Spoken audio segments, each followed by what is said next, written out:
Halo, assalamualaikum warahmatullahi wabarakatuh. Kembali lagi bersama saya RD Prasetyo, channel YouTube yang beraksi dan menginspirasi. Alhamdulillah, Rega bisa bertemu kembali dengan teman-teman semuanya dalam kondisi sehat ya. Semoga semua teman-teman yang sedang berjuang di IPDN semoga selalu diberikan kesehatan dan motivasi yang besar. Oke, dan di video kali ini Rega bakalan ngelanjutin janji Rega di video sebelumnya ya, yang tentang cerita 24 jam IPDN. Dan di video yang sesi kedua ini, Rega bakalan cerita sisi lain dari kehidupan praja IPDN. Wow, bukan sisi gelapnya ya, bukan sisi buruknya juga, tapi ada beberapa kegiatan dilakukan oleh praja IPDN selain yang pernah Rega ceritain di video sebelumnya, yaitu tentang cerita 24 jam IPDN dari pagi sampai malam. Dan di video kali ini lebih ke kegiatan khusus yang dilakukan oleh praja IPDN. Penasaran? Langsung saja, check this out.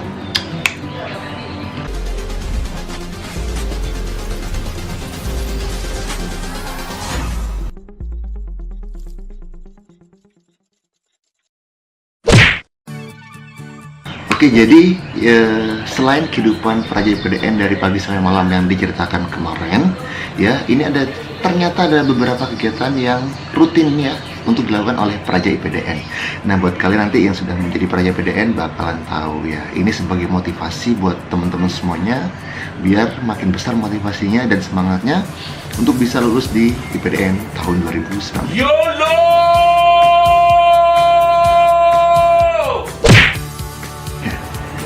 Oke, yang pertama adalah jaga wisma. Ya, jadi pasti tahulah semua praja IPDN pasti pernah yang namanya jaga wisma. Apa aja sih tugasnya? Nah, tugas jaga wisma ini tuh untuk menjaga wisma.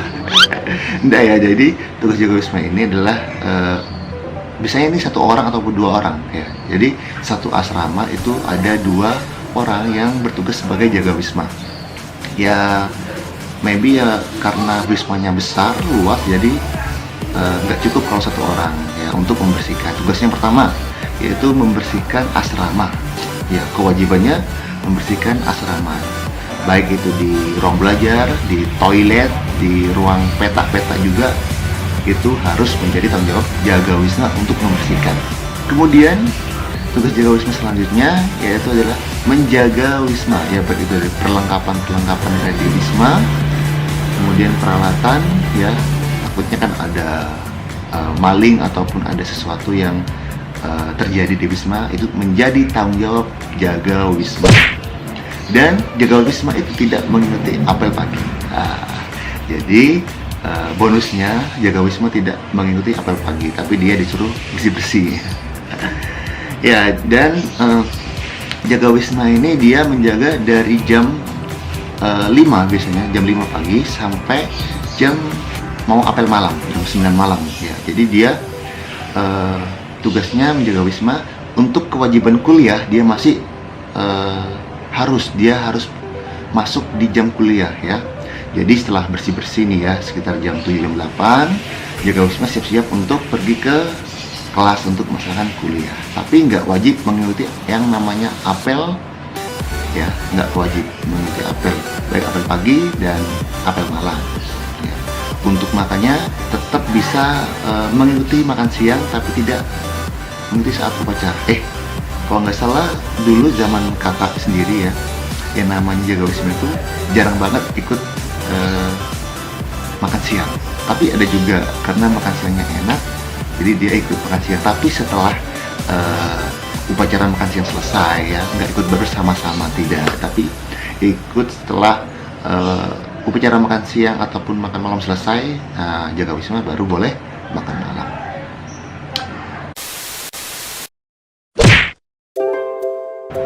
Oke ya, itu jaga wisma. Jadi itu bergilir ya, jadi kita nggak terus-terusan jaga wisma, tapi bergilir ya, semuanya bakalan dapat menjadi jaga wisma.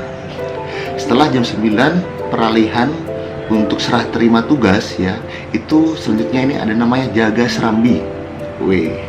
Menjaga serambi lah ya. Ini jaga serambi ini lanjutan dari jaga wisma teman-teman. Jadi setelah laporan jaga wisma itu serah terima dengan jaga serambi. Kalau jaga serambi ini bukan tugasnya membersih-bersihkan asrama, oh tidak. Jadi jaga serambi ini dia bakalan menjaga asrama dalam waktu 1 jam. Jadi ada pergantian jaga serambi tiap 1 jamnya, dan itu digilir juga. Jadi ini mulai jam 9 sampai jam 10, terus 10 11, 11 12, 12 1, 1 2, 2 3, 3 4 sampai 4 5. Kemudian berganti lagi ke jaga wisma, serah terima lagi. Nah, jadi dia tugasnya menjaga. Nanti setelah 1 jam terakhir dia menjaga, dia bakalan laporan ke posko, ya, ke pusat posko. Secara bersama-sama dia bakal laporan apakah wismanya aman atau terjadi sesuatu, atau ada hal yang terjadi di wisma, itu bakalan dilaporkan. Dan semua yang terjadi di jam itu menjadi tanggung jawab dari jaga serambi. Nah, ini jaga serambi, jaga wisma itu biasanya memakai pakaian dinas lapangan, ya, memakai pakaian dinas lapangan dan membawa buku laporan, ya. Jadi ini tiap jamnya bakalan berganti-ganti. Jadi kadang ada tuh, ya, sudah menjaga. Paling rawan itu di jam 12 ke atas, karena kadang kita sudah membangunkan untuk jaga serambi selanjutnya, tapi belum juga bangun-bangun. Dan yang bakalan dihukum itu adalah jam yang sebelumnya, karena dia bertanggung jawab untuk membangunkan, ya. Jadi harus memang benar-benar membangunkan jaga serambi selanjutnya dan benar-benar menjaga asrama selama 1 jam. Ya, jadi itu tadi setelah jaga wisma ada namanya jaga serambi. Ya. Kemudian ada juga yang namanya jaga posko. Nah, jaga posko ini apa sih? Jadi itu piket jaga khusus di posko pusat. Ya, jadi ini secara bergiliran. Seingat kakak dulu, kalau kakak di kampus IPDN Sumbar itu kakak jarang banget dapat namanya jaga posko, jarang sekali, ya. Karena itu juga bergiliran, dan biasanya ini adalah tingkat-tingkat senior yang jaga, ya. Dan ini tugasnya yaitu menerima laporan-laporan dari jaga wisma dan jaga serambi. Ya, dia tugasnya lebih menjaga posko pusat untuk menerima, mungkin ada tamu yang datang ataupun ada kejadian yang terjadi di asrama, itu bakalan dilaporkan ke posko pusat, dan posko pusat itu menyampaikan kepada atasan ataupun pembina di kampus, seperti itu. Pakaiannya tetap sama, menggunakan pakaian dinas lapangan. Oke. Biasalah kadang kalau ada laporan-laporan dari jaga wisma yang junior itu, misalnya ada sedikit hiburan. Ya, hiburan biar tidak tegang gitu kan, ya. Bukan hukuman, tapi hiburan. Dan selanjutnya ini yaitu kegiatan pembaretan. Apa sih pembaretan? Ya, jadi nanti ketika masuk IPDN, kalau nggak salah tuh, kalau zaman kakak tuh tingkat 2. Jadi tingkat 2 itu ada nama pembaretan. Kita untuk mendapatkan baret, ya. Kalau pakaian PDL dan pakaian mewah itu ada yang memakai baret, bisa dekat senior. Kalau masih tingkat 1 itu pakai topi. Jadi untuk mendapatkan baret kalian harus pembaretan. Kalau di kampus IPDN Jatinangor itu teman-teman harus mendaki yang namanya Gunung Manglayang. Ya, Gunung Manglayang. Nanti secara bersama-samaan satu angkatan itu bakalan melakukan pembaretan sampai di gunung. Ya, pokoknya ada kuis-kuis ataupun ada semacam hiburan-hiburan yang bakal kalian terima di sana. Asik itu, pokoknya asik secara bersama-sama. Nanti sampai di atas itu bakal ada upacara untuk menerima baret. Nah, itu peresmian. Nah, setelah itu kalian diresmikan untuk memakai baret. Kalau di kampus kakak dulu di IPDN Sumbar itu nggak naik gunung, karena nggak ada gunung di sekitar itu, ataupun gunungnya terlalu tinggi. Jadi kakak dulu itu jalan jauh, ya. Jadi kakak dulu itu jalan jauh sekitar hampir 40 km, dan sampai di lokasi, ya, itu baru ada upacara pembaretan.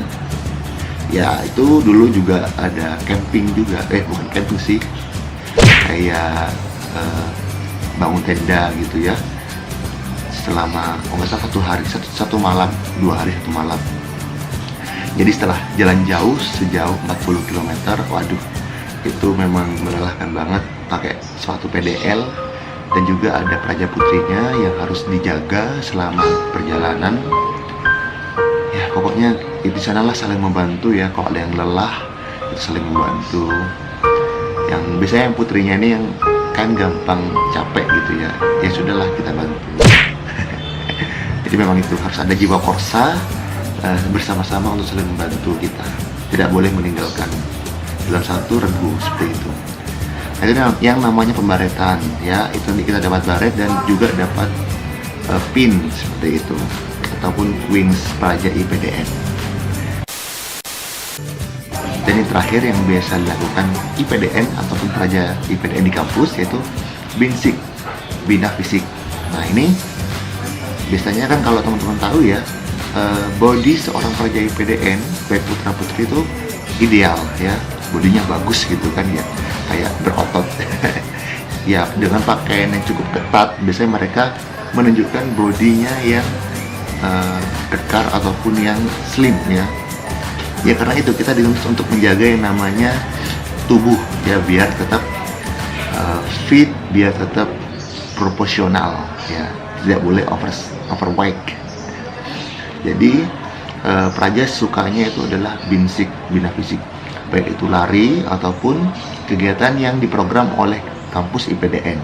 Tapi lebih banyak mereka bakalan ngelakuin secara pribadi ataupun otodidak.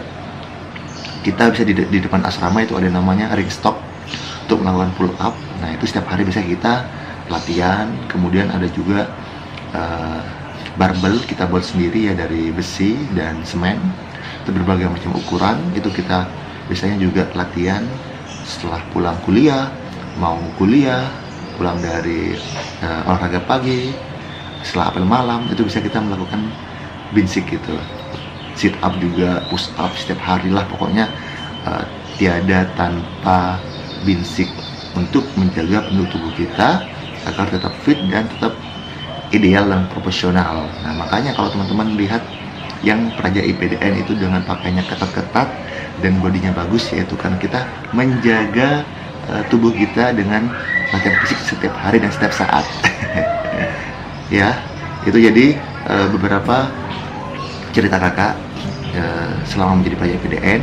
Ada beberapa kegiatan khusus yang sebelumnya kakak nggak ceritain, dan ini menjadi motivasi buat teman semuanya bahwasanya kuliah di IPDN atau menempuh pendidikan di IPDN itu sangatlah banyak ilmunya, tidak hanya ilmu akademik tapi ilmu kehidupan yang bakal kita terapkan nantinya, implementasikan di kehidupan saat kita bekerja. Oke, itu aja, semoga video ini bermanfaat. Dan jangan lupa untuk di-subscribe, like, dan komen, dan share ya. Semoga video ini bisa memberikan manfaat lebih banyak orang lagi. Oke, thank you buat semuanya. Selamat berjuang, semoga lulus di IPDN 2019. Dan wassalamualaikum warahmatullahi wabarakatuh. Bye-bye.